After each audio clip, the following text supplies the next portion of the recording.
very welcome to this joyous Monday on the Man United agenda. There was a small wee result up there in Scouserland where we deprived them of 3 points. And I don't think anybody, not even Solo, was being negative in the group for the last 24 hours, which is absolutely fantastic. But I want to welcome Stephanie Griffith, Patrick Pillow, and Colum, who are the first to come across our comment door. We normally do a thing called the good, the bad, and the ugly. But we've been talking for the last, 8-9 hours. We're finding it very hard to pick a bad and an ugly when we're after beating the Scousers in their backyard. So we're going to do a slightly different take. Andrew Williams, here to pee in your parade. We're still very ropey. Don't get me wrong. We absolutely are very much aware of our realities, but we're going to enjoy this 20-30 minutes for as long as we can. or week. Enjoy the week. We're not playing in the week, so we can't lose in the week. So yeah, we're going to bask in this for 7 days, boys. 6 days, however long we've got now. Absolutely. But I suppose if there's anything that you could classify as ugly, the only shame is that we weren't there to bask in the tears of Anfield, looking across at them, walking out at 80 minutes. But I suppose we've been hearing a lot of whispers. We've seen Liverpool fans who were telling us that we were going to get battered 4 or 5 or 6-0, calling their team shit now. Some of them are calling for Slot's head. Some of them think Mo Salah should be dropped. The head loss is absolutely biblical. But the most interesting thing of all comes from Mr. Arne Slot. And he said after the match, we've seen Sesko play the last 3, 4, 5 or 6 times. But they go to Liverpool, they change the lineup. That's not the first thing we faced that's done this. So Martin O'Neill on TalkSport today absolutely obliterated Arne Slot. Now, this is only a portion of what he said. But what I'm disappointed with, well, more than a bit, is there's some of the comments from Slot, who has proved himself as an excellent manager, coming out and saying it's very difficult to play against a low block and teams that play long balls. It reminds me at times of Arsene Wenger way back when I was against them. Every time a team got a result against Arsenal, it was always because they played a very defensively or they played a very long ball. And he even went to the point of going that maybe Ruben should have knocked on Arne Slot's door and said, come here, look, this is our lineup. Please, sir, do you approve of this lineup? You know, if you want us to play in a particular fashion, by all means, let us accommodate you. Thoughts, gentlemen? He's a twat. I like the fact that they're bitter. I like the fact that they're going into meltdown. I like the fact that Arne Slot has now told everybody in the Premier League how to play against him.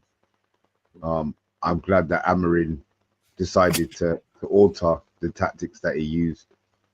I'll be honest, right now, I don't care how we win. I haven't gone back to watch the game. I haven't seen, you watch it once.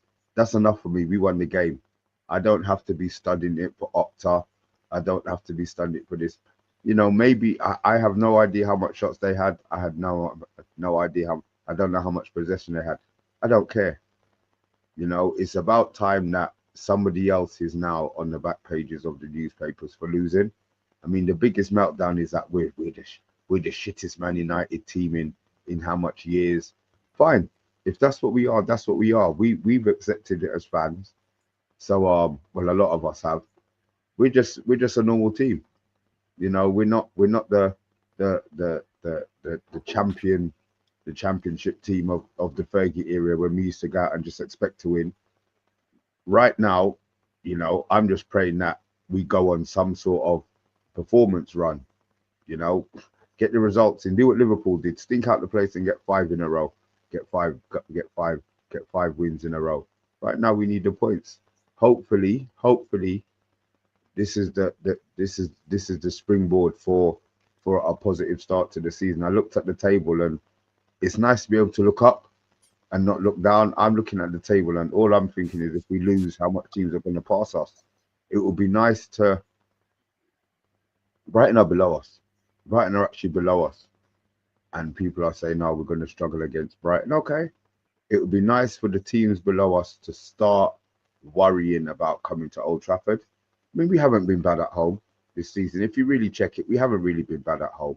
I know I don't under, I'm not into GA, but from the eye test, we've been quite attacking. There's been little patterns of play, but our Achilles heel is away from home. Now, if we've just beaten Liverpool, the champions, away from home, surely that gives the team a level of confidence in regards to what their coach is now telling them, rightly or wrongly. Whatever Amarin's been telling them, they've been following. They've been playing to his tactics, and hopefully now, one for Amarin, whatever he did, we both we went into meltdown when the team came out. Me and Rebel, bloody hell, and I'm sure we weren't the only ones, but you have to trust in his judgment now. He's now got money in the bank, and I would like to think out of the next 4 games that we're not going to be picking up 2 points. Yeah, look, I think we're talking about the Slot and his comments, and I just want to say it's refreshing. It's good because they follow people down the corridor at halftime. You're getting interviews these days. There's always something to be said, and if you're a good manager, you got to hold something back.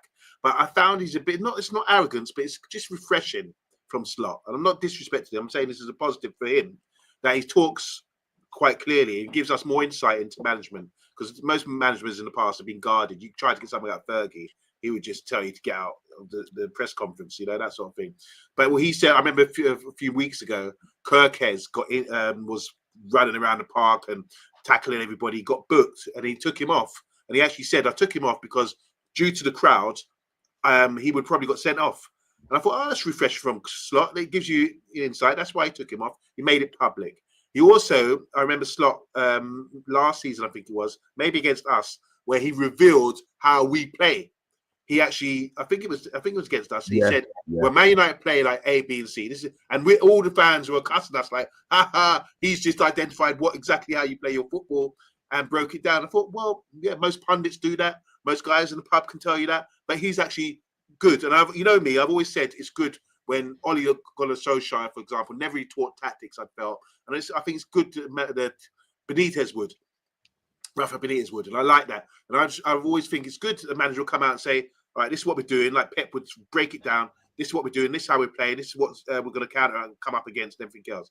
So this comment he's come out with about Cisco not playing, he's played previous games. And it's like they were expecting him to ready for him, and they were gearing up all week to come up against the Cisco, and they got bamboozled when the team sheet was named. And I remember Ruben Amorim before the game was asked about it. He said, "I don't want to reveal too much." He said, "But if we put Cisco against their big centre backs, it's just going to be a duel like that." He said, wasn't there some kind of, he worded it a bit like that. He said, "This is why I want to bring something different to the team. We got Mount, we got Cunha, and you got Mbeumo, and there'd be a lot more rotations and movement around." And like Mr. B was saying yesterday on the show about as a centre back, you need someone to pick up a mark, and they didn't have anyone. They just had to mark space at some point. So I don't think it's too much. I won't go in too much into this. It is an example, like Martin O'Neill said about Stoke and Leicester against Arsenal. That was said before, and could be seen as a bit of an excuse. But these managers talk as much as they want, and they have to be accountable for what comes out their mouth and any backlash that comes with it. And for me, there's no backlash. I just think it's good that managers are talking like that and revealing themselves and showing their hand a bit. It's better than being too guarded for us as fans. Rio, I've got one to ask you. Andrew's got a comment here. We haven't put in a 90-minute performance in at home, but we've had some good halves.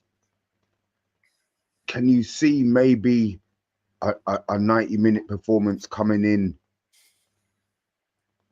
within this, before the next international break? Can you see maybe, because he's right, we haven't really, a game where you come away and you think we battered them. you know, we deserve to win that. You know, maybe not a 4, maybe we don't score 4, but maybe a 3 where it's just a total domination. So it's one thing you do need to remember is where we're at as a team. It is at the end of the day Premier League football, and you know, I even thought about the Sunderland game. First half we were really, really good, and then second half we kind of went a little bit flat. And that's Sunderland, and Sunderland are flying high at this moment in time. So every game's going to be a battle for us at this moment in time. It's about winning those duels. And that's what we did yesterday. We absolutely won the duels. We won the physical battle, I felt. And that's something that we've not seen from this team for a while. And yeah, you know, there's 11 that play on the field for us. And too many times we get too many poor performances. We get too many 5s or 6s out of 10s. And yesterday they showed, you know, if the majority of them play an 8 out of 10, 7 out of 10, the result will come. And there's enough quality on that pitch. And yeah, there was a joke about me doing a combined 11. And I did it based on form. And I put majority of Manchester United players in.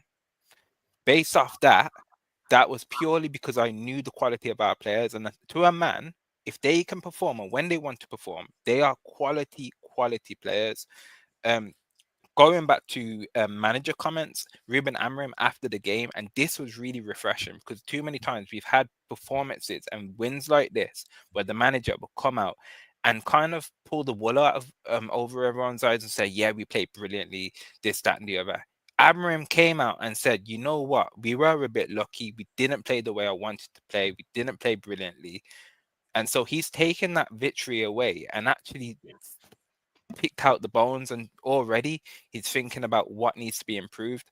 So hopefully we see a performance that we can work on going into for the Brighton game, where we can't play like that every single game. We can't have that expectation. We can't go like play like that Old Trafford. We need to improve. We need to put on a performance. But he needs to take out bits of yesterday and use it to reinforce his tactics, what he wants to do week in and week out. And hopefully what you said, Mr. B, it kind of hits home. These players now can trust that what he wants to do actually works if they put their heads together and just think about it. But yeah, ultimately, 2 back-to-back halves. Can we have a really good performance in both? I think we can, and hopefully we see that this weekend. I want to throw 2 stats out to you, gentlemen. There was a comment about the long ball. Just to let you know that Liverpool attempted 47 long balls in the game yesterday. So a bit of pot calling the kettle black in that.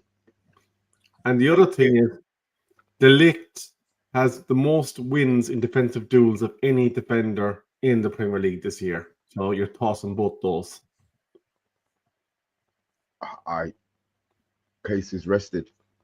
I like De Ligt. I've got a lot of time for De Ligt. You know, I'm pushing him to be our next captain. So whatever positive stats come out about him, the better. Question for you. Obviously, the formation has been our big issue. Amorim didn't try to play through midfield. They got Lamins to bypass it, and we won the second ball. Do you think he's going to continue with that style because it seemed to have worked, or do you think that he's gonna want, because to be fair, since Lamins has come in, I mean, to a certain extent, he was getting Onana to try, but Onana couldn't kick properly. And then obviously by in there, did one that went straight down Sesko's throat where he flicked it on for. So maybe the tactics are being altered. He's realized that he can't use the formation to play through the Premier League teams. Do you think that he's gonna continue in the longer ball, maybe, way of football? He did do, I'm just going to say he did do that at Sporting.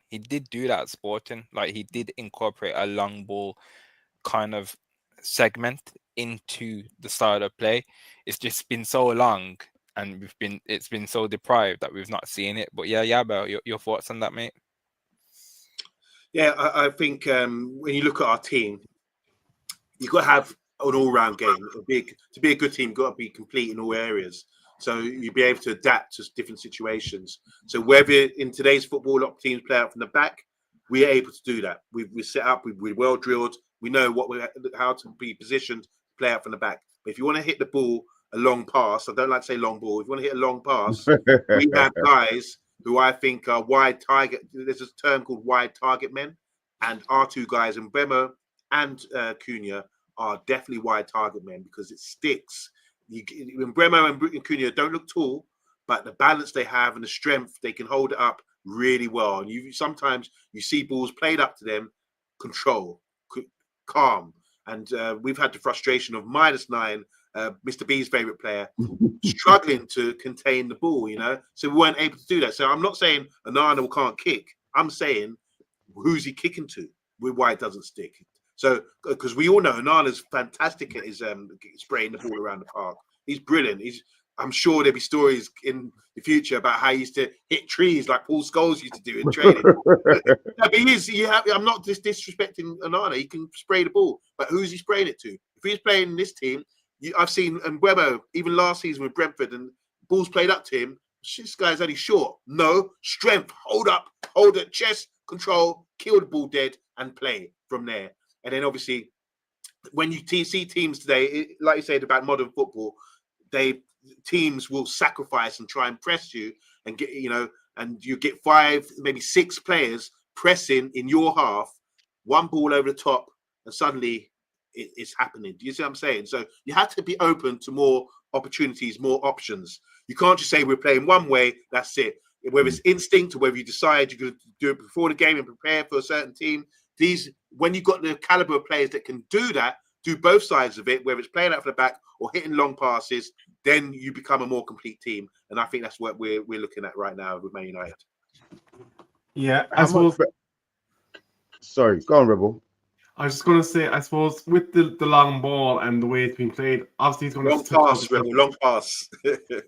You can't continue to, because it'll become one-dimensional and teams will start kind of catching on to that. So you have to have alternative options in order to keep the defense guessing and give them different looks, because obviously you can kind of strategize if you play the same out ball the whole time. But before I ask my last question, over to you, Mr. B. Yeah. Do we now understand why Bruno doesn't play 10 in our team? When you look at what our 2 10s are doing consistently now, well, you say 3 10s because Mount's there as well. Are we seeing why Bruno doesn't have the mobility of Mbeumo? Definitely doesn't have the strength of Cunha. And I'm not going to say he doesn't have the intelligence of Mount, but Mount is a very disciplined player in regards to what he does on the football pitch. Are we now seeing why? Forget that we're penciling him in. Forget that we're squeezing Bruno into the team for the minute. Can you see why he's not playing at a 10? Bro? Yeah, absolutely. He's just the question is, can we get him into number 10? The question is he better than the other players that are available? No. In that role, he's not. Simply not. And then again, as you said with Mount, if you need someone in that role to do an instructional kind of game, he is, if someone said build me a player to do it in that role, Mason Mount is that guy. Even his name's quite simple, Mason Mount. Like, he fits the jigsaw puzzle perfectly for that kind of system. So yeah, I agree with you. That's why Bruno isn't the number 10 anymore. Well, we brought in 2 number 10s, like for a lot of money, and the long-term goal and plan must be Bruno. He can no longer do that role. Let's drop you back and be the creative force from a midfield position, because the best Bruno, without his faults and still trying to learn the role as a 6 or 8, the best Bruno can play with his head up, link up the play, and start attacks and play good balls into feet. We talk about Casemiro plays direct long balls all the time, first time passes, boom, boom, boom. Doesn't always work out. But with Bruno's head up, composed, link up the play, a bit like Kobe Mainu can do. And so the 2 6s would be one strong interceptor and one guy who can get on the ball and play and bring these other guys into play and play through the line passes into these guys to set up attacks. And then you can imagine him, if we're dominating games in the opposition's half, there's really toughest thing to do is to control the ball or have many touches in the opposition half. But we can get to a period where we can do that. You can, like we saw with Paris Saint-Germain, who were fantastic last season. You had Vitinho and João Pedro. What's his name? Neves. Who? João Neves. Neves, sorry, yeah, João Neves and the Spanish guy as well. But when they were dominating and they had the wingers pushing on and everything, those two were just sitting in the middle of the park when they were in the opposition's half and just dictating the play. Boof, turnover, just there and creative forces. So I think Bruno should look at these two guys who, could they work in the Premiership? Vitinho was at Wolves and we didn't even know he was at Wolves because he didn't even play, because he couldn't adapt to the style of play here. But you look at him on the world stage, I thought he was the Ballon d'Or winner for me last season, the way he dominated games and dictated the tempo of that great team they played for. So Bruno should look at that and say, I can play that role. It's not impossible to do that, but I just need to be a bit more disciplined with what I do. And now we're looking at him and saying, because Bruno used to carry all the weight of Man United on his shoulders, think I have to do everything. Now he can look at it and say, actually, I've got guys ahead of me who can do it for us, and I can slow down my game and just keep feeding them and start and be like Eric Cantona, who used to do that when he used to get an assist and say an assist is just as good as a goal and put his collars up. That's how I'd like to see Bruno playing. I want to ask you a question. I'm going to say, just jumping on that, sorry. Bruno did say in an interview very recently, he said, the aim is for me to play in the role that he's been playing, and then when we progressively have the ball and we have more possession, when the system and the team improves, he or Kobe Mainoo should have the opportunity to then get into those 10 roles, because they've got constant pressure, constant possession. So the idea is there, and hopefully he can do it over time, but we just need to be more dominant and win those second balls, sustain pressure, constant attacks. But we'll see that over time, hopefully. I want to ask you the question of what we deserve better start to saying there, that Bruno and Case were basically both gassed at 50 minutes. Well, Cass was. You think it's because there's only two of them in there? Because Bruno was blowing out of his backside in the second half, and I don't know who it was in the chat said that he was giving the ball away the whole of the second half. He didn't need to be, though. That's the thing. That came down to discipline. There was times where he was. The game went from him, and he kept going back into the number 10 positions trying to win the ball, and he just didn't need to. It was like there was a point where I shouted at my screen, and I was like, "Stop going through it!" Like when we've turned the game into a basketball game, and it didn't need to be like that. And that's how they ended up gassing ultimately. It comes down to discipline. I don't want to convince myself and say Bruno can play in the number 8, but I saw enough in him to be able to do the role. It's just discipline, composure, and he wants to create. He wants to create. You can see it in him, but I think over time it will happen. I think it might click. Hopefully, I'm praying. He's also saying that at the same time, even though he looked like he was out on his feet, that he was glad he was on the pitch because nobody else would have done that one-touch assist. Again, even that was Slot going to call that a long ball. Sometimes you just have to get things back into the mixer. You know what I mean? The ball was just it was aimed. To be fair, there was 3 players unmarked where Bruno hit that pass, because if you look, who were Dorgu was behind him, and there was somebody else. Yeah, Maguire was just saying, just get out the way, I'm taking the second phase of the corner, wasn't it? We've tried to play the corner, tried to get shot through Mbemo, and then Liverpool have to reshuffle, and suddenly the ball's coming back into them. So they were really unfortunate that, it was a perfect ball right on the best person who no one else you'd really want on the end of that apart from Shesko, sorry. And Harry Maguire was there to finish the dinner, So it was a great goal, but that just shows you once again about getting balls into the mix. And I think this is another reason why I think buying a player like Xisco, we talked about earlier about our options and what we can do playing out or playing a longer pass, or there's so many different options to our team now, so many different facets. So we can play crosses in. I think Rio yesterday was really endorsing Dorgu, saying his crossing is improving.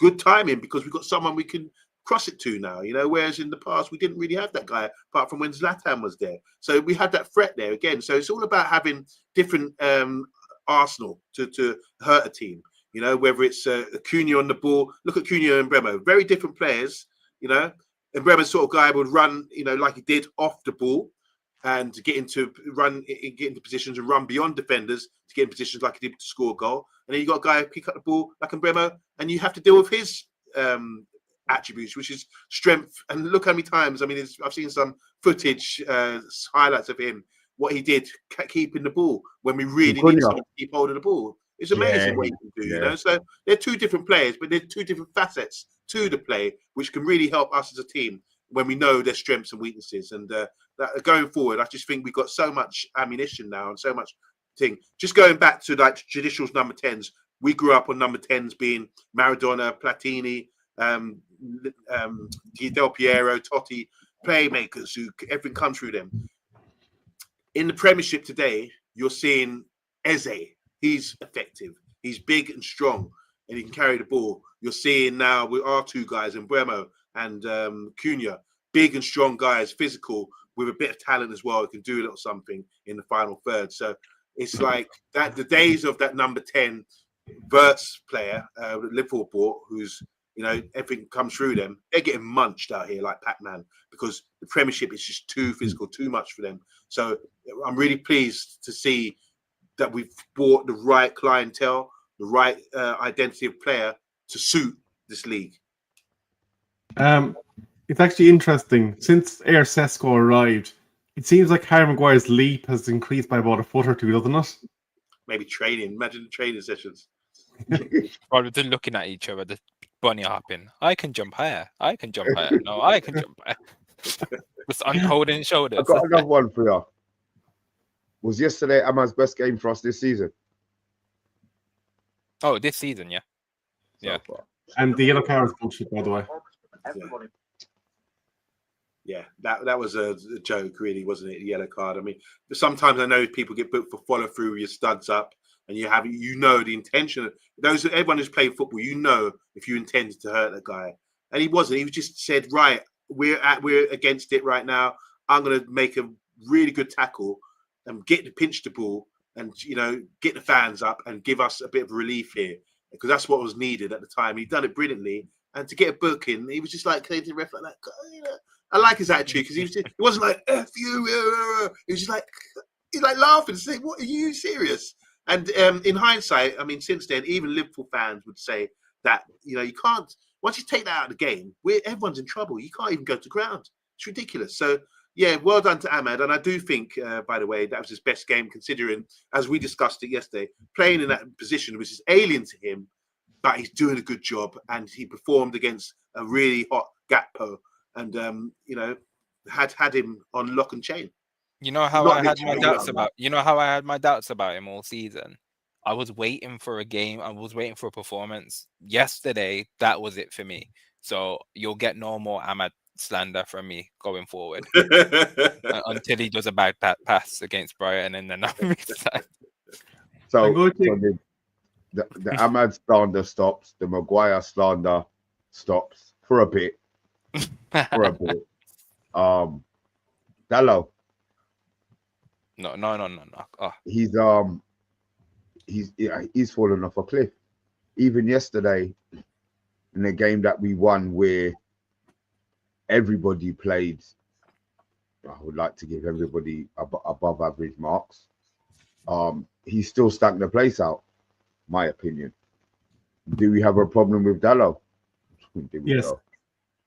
My opinion anyway is that I absolutely hate when he plays on the opposite side that he should. He is just like, as limited as he is, he's way more limited on the wrong side. He just does not have it in him to play that side of the back line. It just shouldn't be happening. So for me, we have very much an issue where he's the only coverage on the left. It just needs to stop. He should never, ever, ever, ever play there unless we're out of subs and you're trying to cover a wing. But it just was that a lack of trust to Dorgu? Because that and then you see what Dorgu did.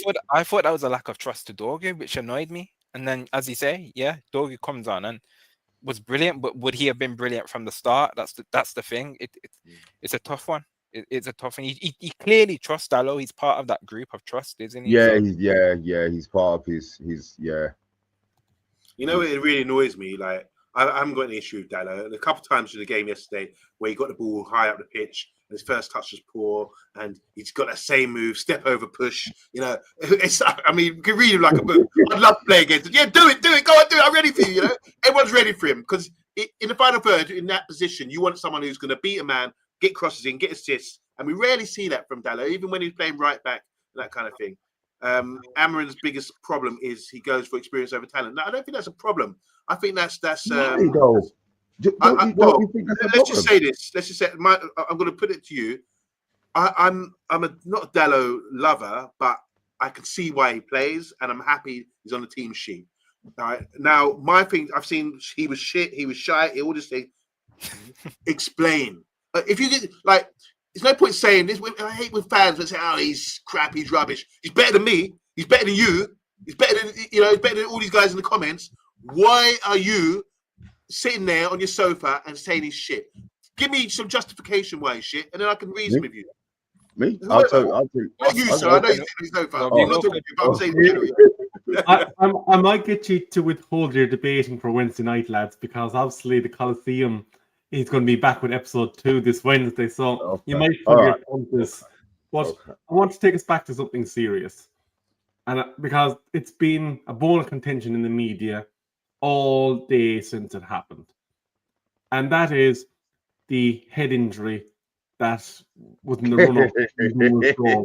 Ultimately, the playing Virgil van Dijk took out his own player, and strictly by the letter of the law, if there's a suspected head injury, then the game should be stopped.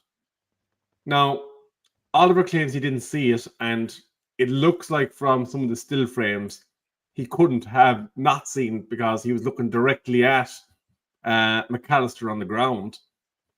But in the circumstances and in the year where we're seeing a lot of simulation and players looking to maybe stay down to stop play, do you think that the real reason maybe Oliver didn't give it is because he's kind of gone, well, that was his own player. He's not hurt. He's staying down to try and frustrate United's attack. Well, I do think that McAllister probably didn't know it was Van Dijk that elbowed him, but he didn't stay down like, if he had stayed down like a plank, boom, hit the floor, then fine, fair enough. It could be serious. But he carried on with a what's his name? A shower, with a shower cap on his head. So they're searching for anything. It wasn't a foul because it wasn't our player. If Mbeumo had done it, then maybe there could be an argument. But you don't get fouled by your own player. Who played the ball? Who played the ball out wide? Because was it Bruno that played it out wide to Ahmad? Because whoever it was, they kicked it over McAllister to carry on. I loved it. I thought brilliant. Like just carry on. They kicked it over him. I don't know. It might have been Mount, maybe. I love that. Sure. It's they're clutching. They're clutching. So what's the rules saying? If there's a head injury, you stop. No, it should have been stopped. Yeah, it shouldn't. No, it shouldn't. It should have. No, Rio. No. We're just on the receiving end. I'm happy that it wasn't stopped, but it should have been stopped. Why should it have been stopped? But then in the second half again, because it's a head injury. That's why.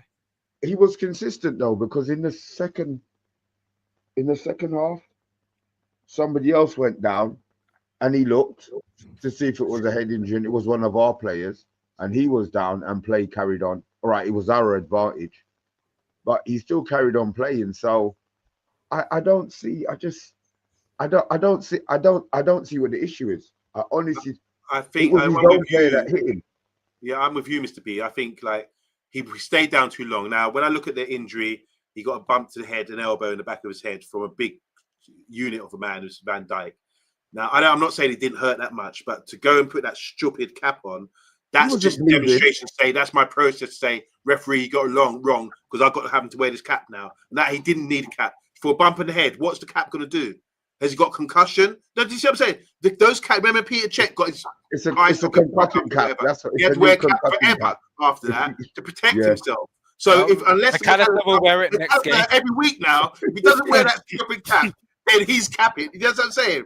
That to me was a bit of a play acting to say, look, this is drama. It's like WWE getting the fake blood, and hitting the blood thing, and oh look, he's cut me, and everyone's like, oh my god, he's cut. That to me was fake. And him staying down that long, he didn't know it was Van Dijk in the back of him. He thought it was just a foul. That's why he stayed down and say, let me run this play. Yeah, you go and score because VAR will take it back because I was fouled by one of your players, not knowing that it was his player. That's why he stayed down. So this is the psychological war games that goes on with players trying to manipulate rules in their favor. A bit like diving, a bit like assimilating stuff. This is what they do. And unfortunately for McAllister, who's a really good player, by the way, I really rate him, he was victim of his own foolishness yesterday, in my opinion. Well, and damn right it stood. Then it should have stood. And it's the right decision. And unless I know the rule, unless I'm getting something wrong with the ruling, I think that is definitely the right decision. Well, Buck, I think the consensus is that big girls blouse, man up. How would you actually know that it's a head injury? There's a whole pile of good, valid points in the chat. And I'd imagine if it was Liverpool that scored that goal, it was Mo Salah that got the breakaway goal to go 1-0 up, we would be told to shut the F up and pipe down and know our place by Liverpool fans. So, as they say, swings and roundabouts. But I think we have been going for about 40 minutes. It has been a joyous occasion. I do want to remind you that there's still one jersey in the offing for when we reach the 4K subs. This is 100% free to do so on the Man United agenda. So please do like, share, and subscribe. We do appreciate it. But we will have a special guest back tomorrow, so make sure you tune in. There is Champions League, so keep an eye on what time the show goes live. So get that notification bell working so that you do know when we do go live. And again, obviously, same with Wednesday and the debate show.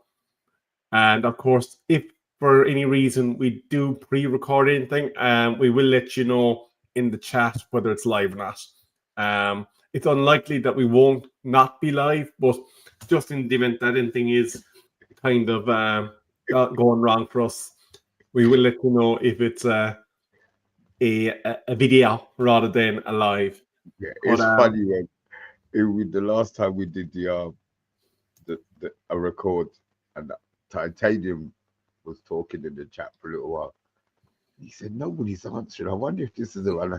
Now you're saying it. Yeah, I think we need to let them know it's a record. Just watch and comment at the end. You know what I mean? We might ask this one tomorrow. So. Can I just? I thought it was just me, because even my son said he's not even doing no pressing. You think? Did he play 290 minutes for? I mean, look, we stayed 290 minutes. Bloody, what's his name did as well, Casemiro, and he was playing in Japan, so we probably can't really use that as a bloody excuse. You know what I mean? It might have been an instruction, though, to be fair, to keep shape instead of just running all the way around. Yeah. We might ask our special guest about this tomorrow, because I think it is an interesting question, and Ria does raise an interesting counter argument as to whether or not it was by design or by lack of will. But for tonight, we have been the Man United agenda. Hold on. You guys are not getting off this easy, all right?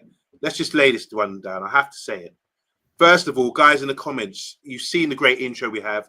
Do we need to go to column and add to our George Best goal, the Rooney goal?